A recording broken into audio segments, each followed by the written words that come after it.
Ayaw niyo mag-video. Okay, yan. Dinala ko kayo rito, di ba? Hindi para maglalaro. JB, maupo ka. Dinala ko kayo dito, magkakaroon tayo ng brainstorming. Tapos, ituturo ko sa inyo yung prayer, kung paano talaga dapat mag-pray. Tapos, kung paano nagiging epektibo ang prayer. Tapos, yung mga attitude, di ba?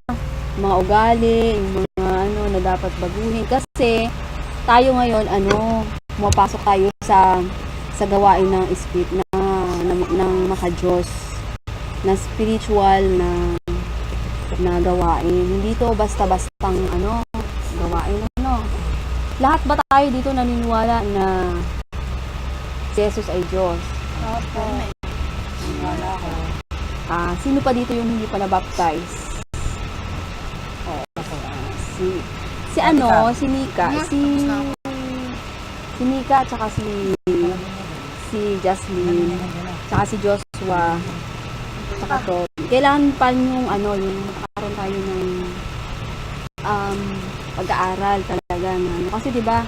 Catholic, 'di ba? Hindi naman yung tayo religion, 'di ba? Tama, hindi religion. At hindi rin religion yung mga pagliligtas sa atin. Sigurado na ba kayo naligtas tayo pagka dumating si Jesus Christ? Opo. Bakit? Kasi Hindi pa kayo sure? hindi ako sure ako. Sure. Kasi calling ako ni Lord. Lahat kasi lahat ng tumanggap, nag-accept kay Jesus Christ bilang tagapagligtas, ligtas yun. Halimbawa, ngayon, lahat kayo, in-accept mo si Jesus Christ, tinanggap mo si Jesus Christ na tagapagligtas, diba?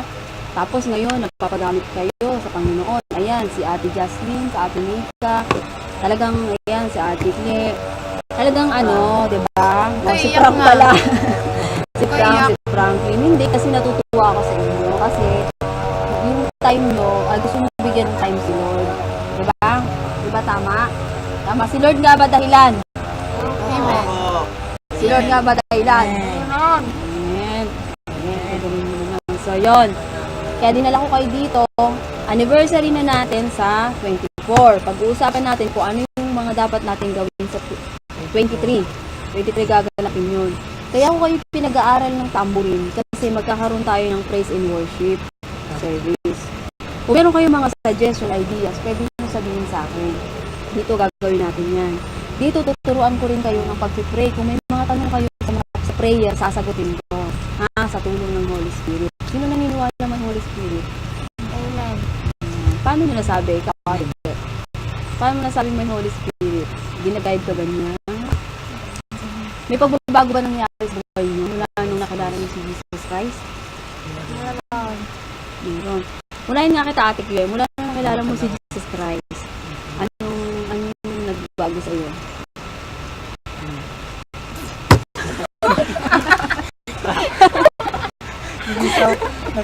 Nag-evolve.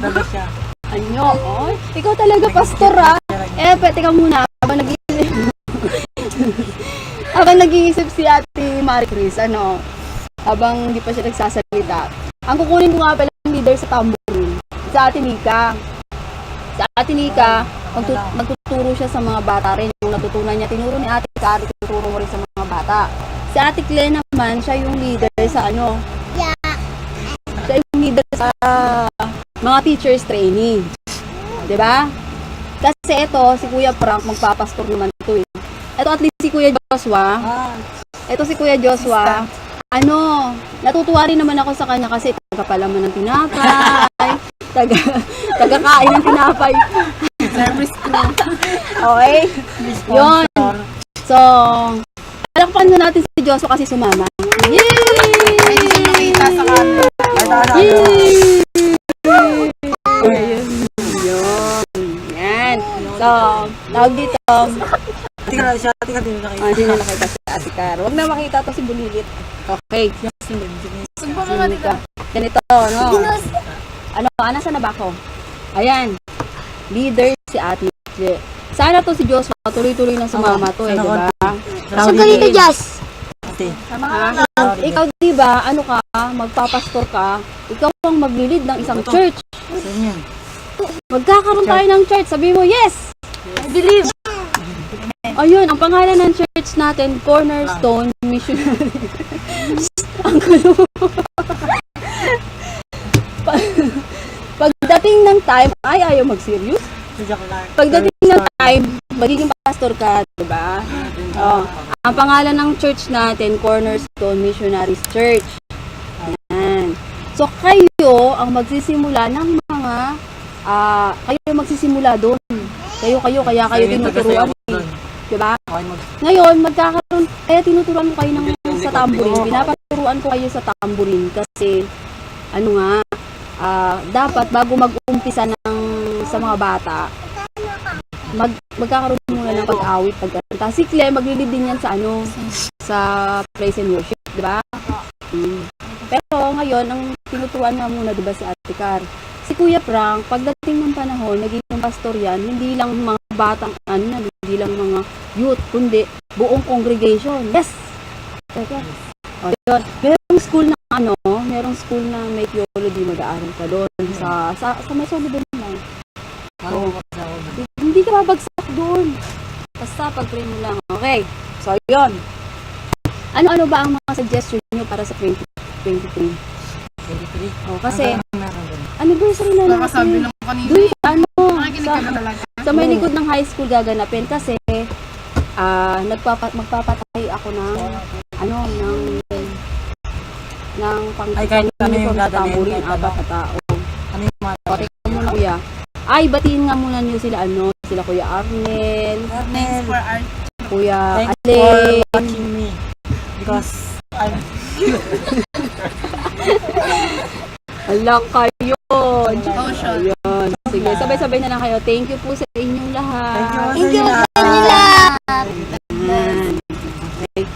So, dito. Asan na ba tayo? Ayun. Nag-meeting kasi kami nung nakaraan. Mamimili ng mga laruan.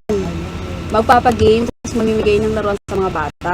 Ako, magpapaprint ako ng invitation. Tutulungan niyo ako mamigay sa mga nanay, ha? Sa mga nanay, ha? Kasi sa 23 na yun, eh.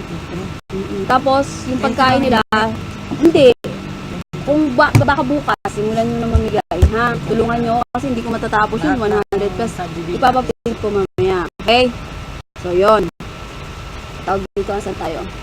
Bumigay ng O, yun yung mangyayari sa sa tawag dito? Sa pagkatapos kong magpa-print, tutulungan ako mamigay. Ha? Hindi ba walang boses yan?